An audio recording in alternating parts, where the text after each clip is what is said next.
I'm Kimberly and welcome to Island Ripple. Today we're at Caribbean Pirates and we're having a lovely chat with Miss Marilyn Hi. Hyacinthe. Marilyn has done a lot of work with the Folk Research Center and she's very community oriented.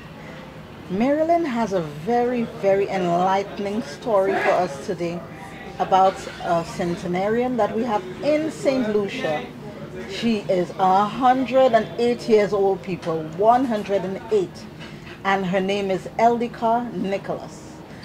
Marilyn, tell us about Eldika. Okay. I mean, Eldika is a fantastic woman. She looks strong, she is vivacious, she's enthusiastic at 108 years old. Wow. And I met Eldika. I knew her before because she knew my mom, because she works with my mom at the Union Agricultural Station a number of years ago.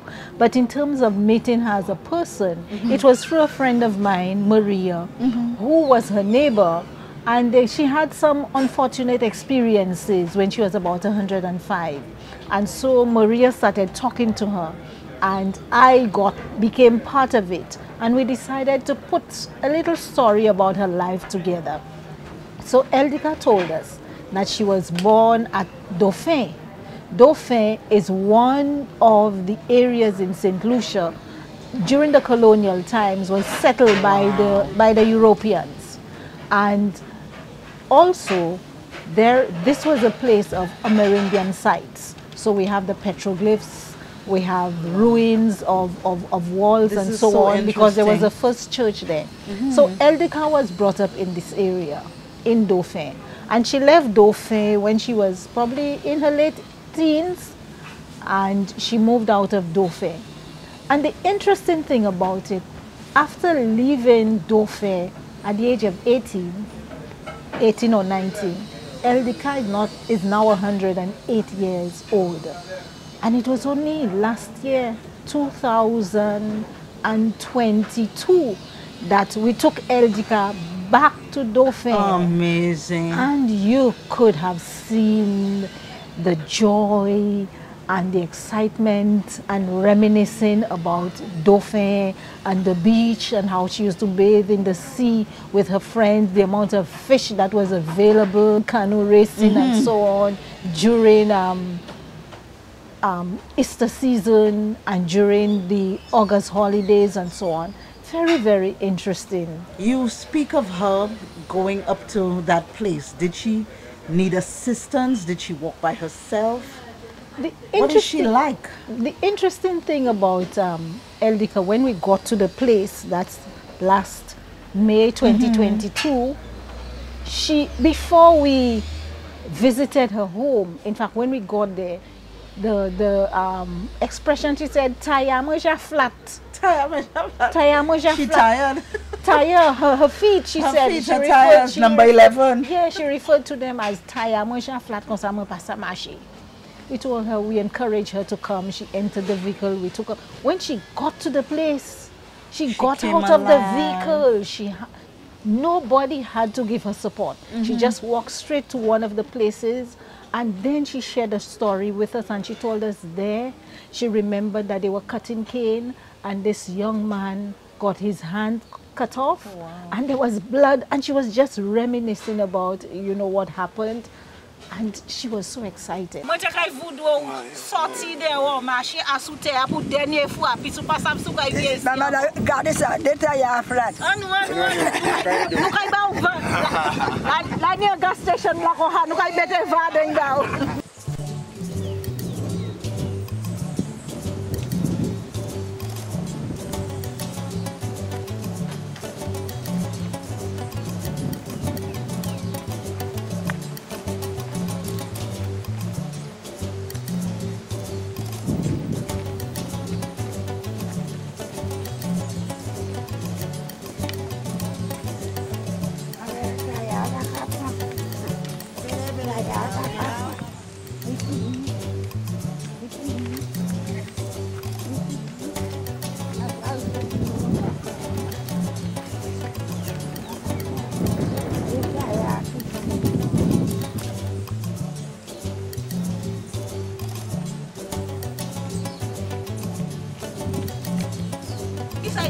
ou changer. Aïe, aïe, aïe. Regardez, il y a pas qu'à voir.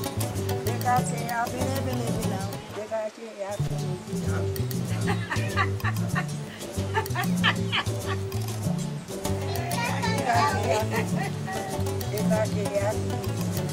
merci papa, God, j'étais là quand ça soit elle dit ici.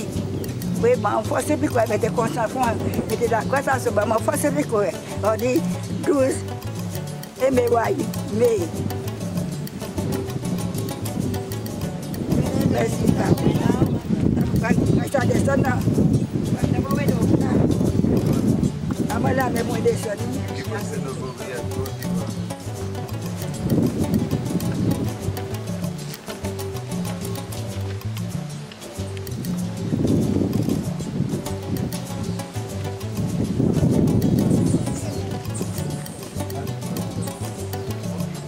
Ça va être tout petit, et nous va y faire masser.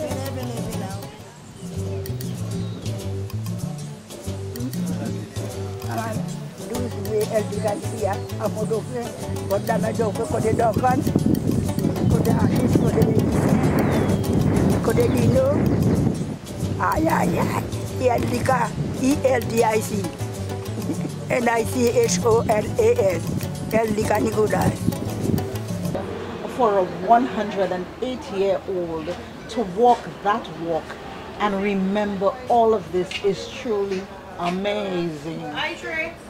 Quite amazing, quite amazing. Because she also reminded us of the petroglyphs. And I told you the petroglyphs are some stones that are carved by the Amerindians, leaving their stories behind. Yes. And she came pointing us to the location. She even gave the story about there used to be a first church, as she knew it, because the ruins are still there.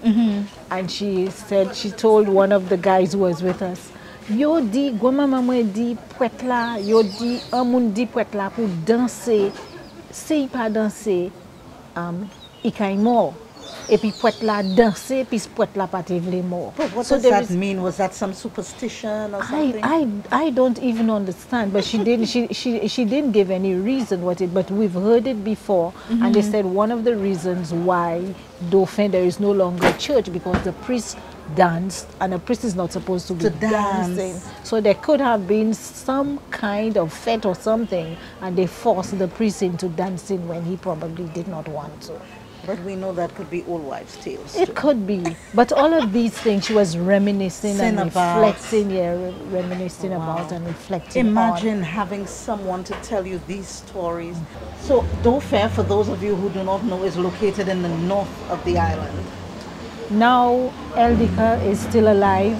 She lives in Labon. Labon is just a short distance from Dauphin. From Dauphin. She lives with her grandchildren and her great-grandchildren. They're taking very good care of her. She's still quite capable of moving around. She tries to attend church services as regularly as possible. And one of the communities where she lived was Grand Riviere, is Grand Riviere. And she is really loved by this community. They look forward to seeing her every time she comes and so on. And she feels at home with the community. And with her mind the way it is, this woman is the history of the community. She can tell them everything about, I mean, things they don't know, they could go to her and I truly hope somebody's registering all of this because she's a wealth of information. And that's what we have learned from her. She indicated to me that when she made her first communion in Grosley, she was the first set of children who made their first communion in the church. The church was not yet complete. It was not completed yet. Is that the same church that's there right now? Yeah. Wow. She said it was just a structure. There was no flooring. There was no roof as such. But within the shell, the shell. So open air service. Yeah. Wow. Yeah. What are the future plans? Because I have a feeling Eldika has a lot more years left in her. So what are the future plans for her? What do you have? What do you have in store for us? Because you got us started, you got us interested, so we want more. What has happened with Eldika? The Ministry of Human Services I think with the whole idea of the centenarians, they have been going around the country and doing some recordings of the people and so on, interviewing them. So I also think that the ministry has a lot of information on Eldika.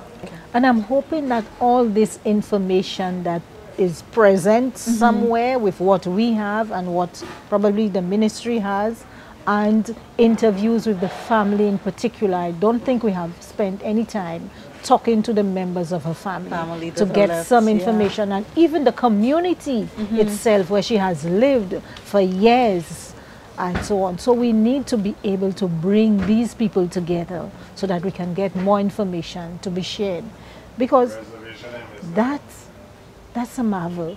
At 108 years, we do not have too many persons of that age living among us. I'm happy that Island Ripple is doing something like that. Yes. And it is a kind of project we can undertake so that St. Lucia can come and get to know more about who our people are and who St. Lucians are. Marilyn, thank you so much for doing this. I mean, I truly appreciated it. Our audience truly appreciated it, I am sure. Thank you for taking us on a journey back to 1914. This is Island Ripple, where a little information goes a long way. Pass it on. That is the ripple effect.